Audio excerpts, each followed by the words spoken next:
actualité politique bi jamono ji naka nga ko apprécier. Bon, actualité bi bari na parce qu'il y a plusieurs événements je ne sais pas ban ngeen la ñuy aborder d'abord mais de manière générale c'est un peu critique comme ni ngeen ko constaté ñun ñëpp rek mooy Sénégal doy na waar démocratie bi y a problème partout. comme daal màgget moom wérati la rek. ok parce que démb on a remarqué que ni déposé ngeen seen parrainage au niveau du conseil constitutionnel. Avant-hier le lundi il y avait eu des problèmes ba jotoon fa am ay ñi fa jotoon dóorante sax. naka nga jàngatee situation boobu. bon dama dénoncer d'abord la dictature de Macky Sall. ça veut dire pourquoi ñu war a rang une liste war fa nekk boo xam ne ñu war a jël bien les arrivées. Mimi Touré Malick Gakou njëkk ko fa Sonko njëkk ko fa pare ñu bëgg teg Mimi Touré ci bu njëkk bi te en matière électorale ñëpp a yam ñëpp a ci yam amul kii mooy président amul kii la Macky Sall n'est qu'un candidat comme tout le monde comme moi comme Madické comme keneen pourquoi ndawam ñu bëgg ko teg ci kaw loolu mooy dictature bi loolu mooy indi problème te attention ci loolu buñ continuer ci loolu xamuñu fu Sénégal di yam Malick Gakou je le félicite de voir déchirer cette liste tout ce qui n'est pas normal dañ ko yàq foofu lañ toll actuellement Macky Sall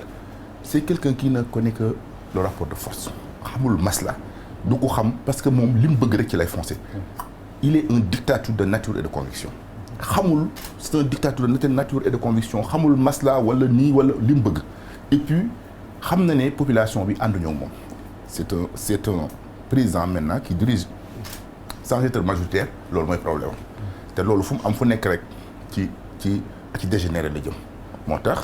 il ne croit qu'aux forces de l'ordre ñu koy jàppale institution yi justice bi di ko jàppale di mettre ses envoyés au devant ce qui n'est pas normal donc okay. Voilà parce que soo xoolee parce que ñu bëri ñi ci seen jàngat ñu ngi naan dañu doon def tout pour nekk les premiers à déposer pour mën a def peut-être soi-disant entre guillemets seen mag ay maguy waaw maguy bi moom ci moom rek lañ ko yaakaar moom mi fi installé parrainage parce que xam na ne parrainage c'est tellement problématique loi parrainage baaxul parce que loi bi daf ne day poursuivre ñi ceux qui parrainent de différents candidats mais xam na ne mënu ko parce que kii parrainé ñu bëree bëri sax jël nañ seen carte d'identité yóbbu parrainé ko defal leen signature leen à leur place parce que certains pensent que la machine ne peut pas vérifier les signatures ils ont pris disons les cartes d'identité des autres ñu mettre leen ñooñu ban responsabilité la ñu am ci loolu donc moom mi installé désordre boobu moom moo fi installé problème boobu donc léegi nag ku ne xam na ne nit ñi yëpp presque yëpp pare nañ 2 fois nit ñi njëkkante pour njëkk a déposer parce que comme loi bi dañu ki njëkk a déposer kooku la ñuy wàññi nit boobu loolu moo indi cafouillage boobu au niveau du conseil constitutionnel. ok c'est vrai que aussi au niveau du conseil constitutionnel mën nañu recaler ñu bëri mais est-ce que yow ci sa jàngat conseil constitutionnel am na possibilité vérifier signature yi. je crois pas je ne suis pas là nag pour xam ce qui se passe mais gëwuma ko. gëmuma ko te ni ma gis Touba ñoom ñu ko doon neexali nit ñi pour jël dañuy ñëw di jël seen carte d'identité yóbbu sans ko sax signé donc gëwuma ne conseil mën na vérifier ça gëwuma ko. ça moom je le crois pas. ok. pour ne pas dire je le sais pas. ok donc rejoindre nga maître Madické Niang lan moo tax nga rejoindre ko. bon c'est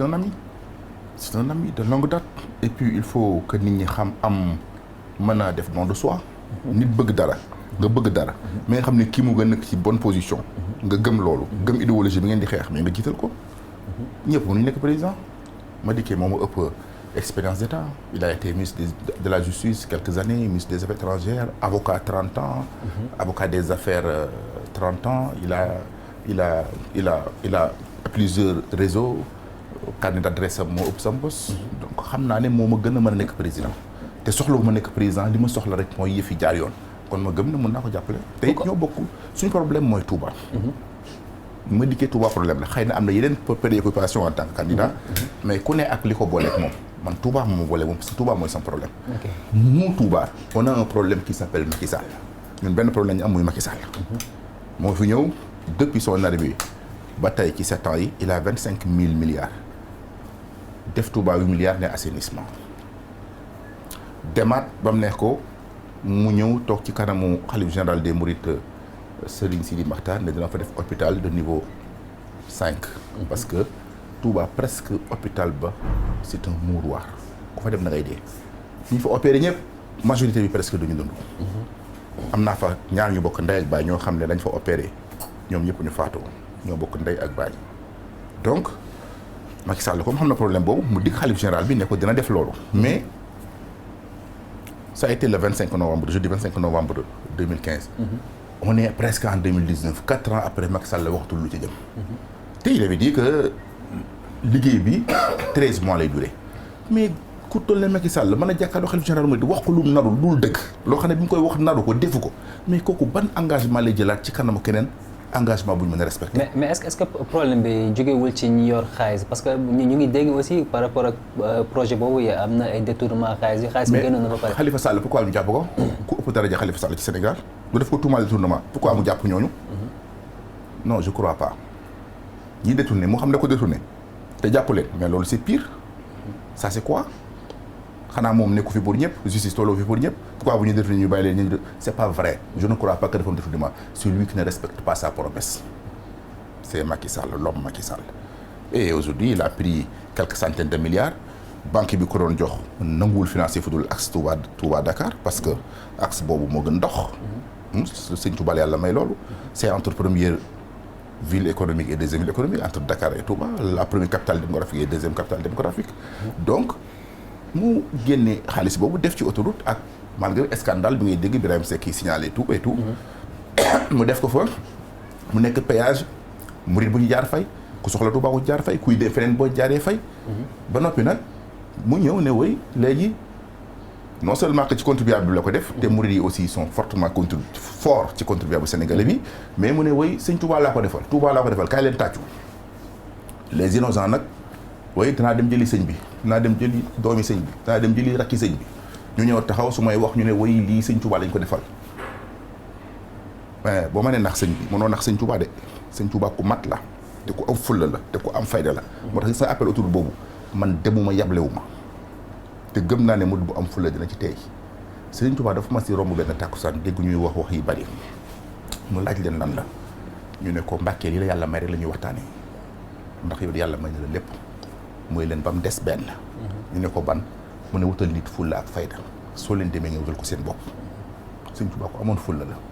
sëñ Touba ko amoon fayda la sëñ Touba ko xamee woon seetaane la Iblis liggéeyal na ko 2 weer ci këram bay dem ne ko góor gi maa ngi dem ñaanal ma mu ne ko jàkk ne ko a'uuzu billaahi mina shaytaani rajiim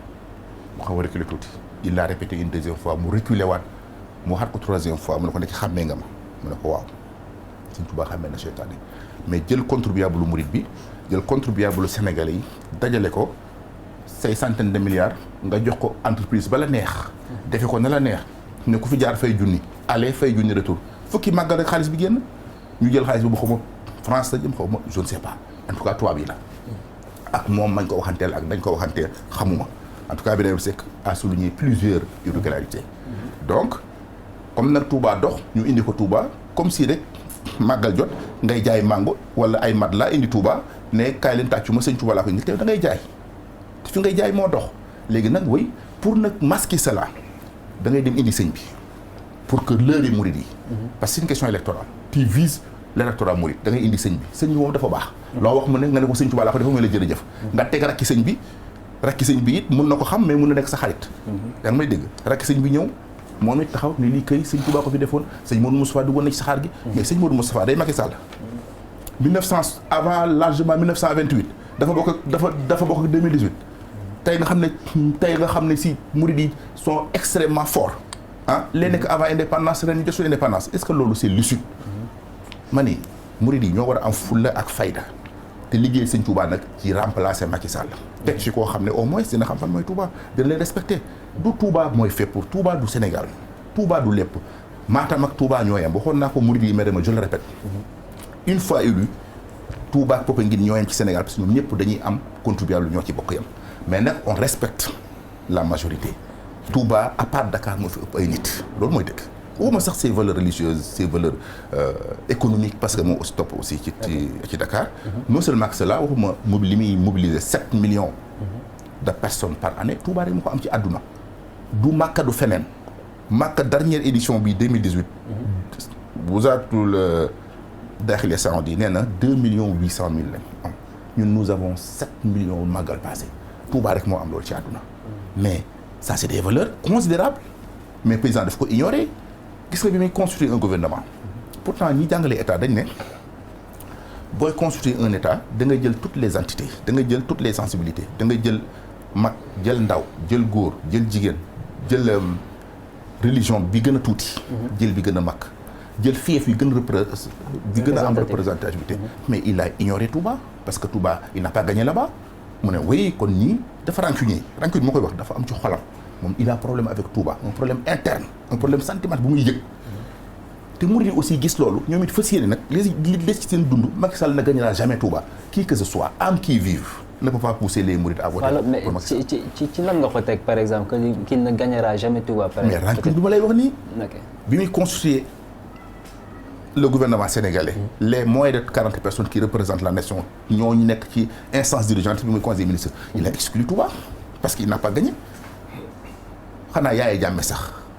vraiment ne gérait pas Gambie comme ça. parce que gagné wu ma fii rek ba mu ko defee de ba ma wooy wax ma ko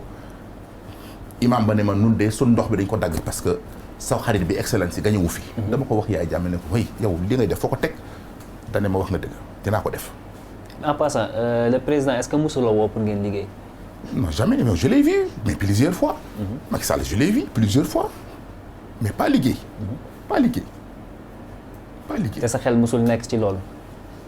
Pour chercher quoi? maa ngi sant de. fi mu ma fekk nii maa ko moom de Macky Sall li ma bële bariwul. ok ñu ñëwaat tuuti ci en arrière par rapport ak sa xaritoo Maître Madické Niang mais pourquoi n'avoir pas choisi le camp de Karim Wade comme ni ko Abdoulaye Wade digalee.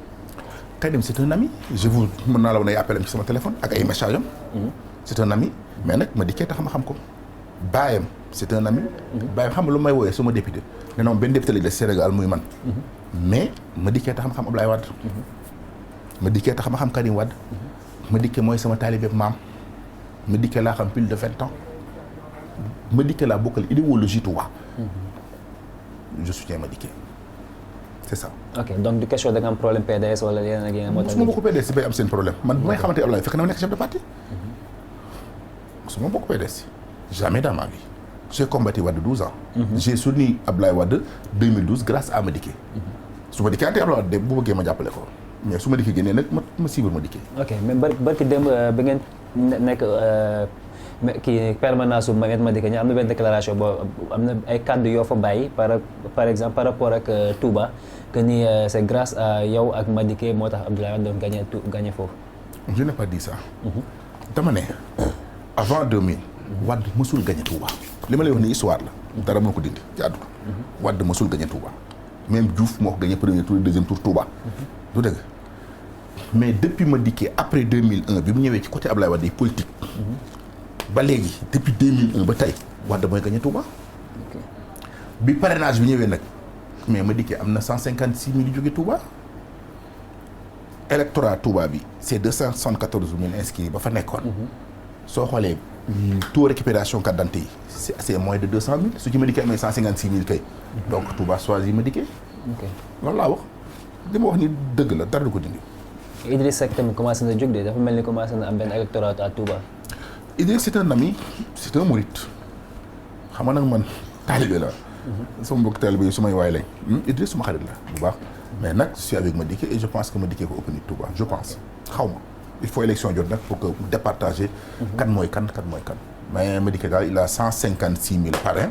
ah gisuma kenn ko fa am de. ña fa doon tuddoo Macky Sall de moom dañ leen doon dàq ci mbedd yi loolu fekke naa ko. fekke naa fa ñuy def usage de faux di dugg naan ñooy waa kër Madické pour ñu parrainer leen. ok pardon ñu duggaat tuuti encore ci politique ba léegi xalif bi am na benn sortie bu mu defoon par la voix de son porte-parole que ñu tere woon na kuy politique à Touba mais on a remarqué que ni surtout les petits-fils de Sëñ Touba ba léegi ñu ngi continuer di politique boobu noonu. ku fa def politique ci biir Touba lay bañ. waaye bañu ko politique Touba parce que boo jabootee jaboot gu yaatu ne njabootu sëñ Touba doone bu kenn def nangam xam nga politique aramul yonent bi mooy première politique ci àdduna te yonent bi mooy Serigne Touba jolatan c'est lui qui était le commandant de la guerre moo jiite woon moo doon définir naka la ñu fay impôt yeeg yooyu yonent bi ko doon def toute sorte de politique yëpp aspect yëpp de sa globalité yonent bi moo ko daan définir donc c'est un politique yonent boobu nag lu muy def ku bokk Serigne Touba mënoo koo aaye possible donc mais nag comme politique ni ñu koy defee fii day am tëgg day am fecci man de bi fu Macky Sall ñëw yoonu mujj bi da laa fa gëj a dégg tëgg dégg daal ñuy tëgg ba jëm di jumaa ja loolu moom maa nga fa suis témoin oculaire bu dul loolu di gisuma keneen ko fay def dégg naa nag Macky Sall ko fay def ñu ne gan la mooy ganu sëñ bi je sais pas mais à part moom gisuma ko fay tëgg ka fecci politique nag araamul dañ koy def man de damay politique politique rek laay def de su ma noppee jàng alxuraan rek maa ngi politique ma politique est permanente suba ngoon ko dégg bëccëg su ma noppee jàng alxuraan noppee wérde rek maa ngi politique ok est-ce que am nga yaakaar ni Me Madické Niang remporté présidentielle yi au premier tour non du tout mu gagné premier tour mu jeex lépp ci premier tour non je crois pas je l'ai pas dit ça je l'ai dit que notre objectif c'est d'être parmi les deux premiers et yaakaar naa dina am parce que li ma ko xamal ci nit ñu ko bëgg ak sympathie bi mu am ak ni ko mbokk taalibe yi ak mbokki tarixa yi ci des promouvoir ak ni ko jeunes yi promouvoir soxna yi yaakaar naa dina am dara te élection yi jëm deuxième tour bunu ci ñàkk gis nga di lu ñuy def ak forcing bi ñuy bëgg a dugal ci bopp nit ñi ce n'est pas possible Macky Sall xam nga lu man saboter processus bi mi ngi koy def la man il a tout fait pour écarter Karim Wade il a tout fait pour écarter Khalifa Sall c'est son pouvoir dictateur en tant que tel mais gis nga bu ñu xasee àgg ci élection le jour d'un scrutin état amul chef l'état est neutre armée police gendarmerie yëpp dañuy neutre tout le monde écoute l'expression populaire l'expression du peuple la ñëpp yi déglu su boobaa wax daal suma gars yëpp ne nañ dem voter su ma ne ñu wàññi bu leen tiit ci ay ëldëb fii yombul bañ àgg ca en tout cas Matam ba Fatick ba tout fu bureau ndaw assisté leen fa am leen fa représentant ñu wàññi publiquement ci presse bi